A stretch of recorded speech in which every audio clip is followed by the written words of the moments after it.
Hi, greetings. My name is Maksudul. I am a technical support at E1 Solution. In this recording, I will walk through the steps to add color coding to a Popdock list. Let's head over to Popdock. I'm going to use an example dynamic GP sales transaction list for the Fabricant. I would like to add a color code in this list for the due date. In Popdock, navigate to main menu, go to connectors. I'm going to use the GP connector and the sales transaction list. Navigate to color code section, add a color coding rules. I'm going to select background as a red color, text as a black, add the rules. Going to select the due date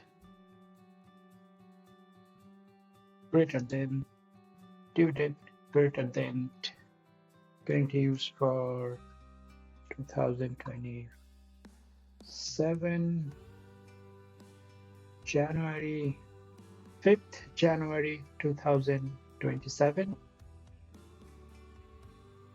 Due date greater than 5th January 27 is the rule I added.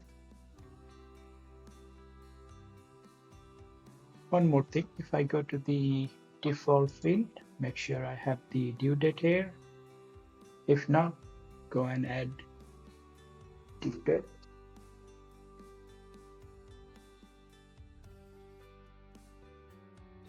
And I can also order it next to the document date. Let's go back to the home tab from the breadcrumb. Going to add the new tab.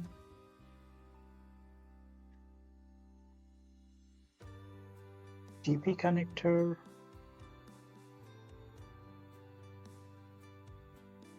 Sales transaction. Going for the Fabricant. Now you can see the color code are added to the list.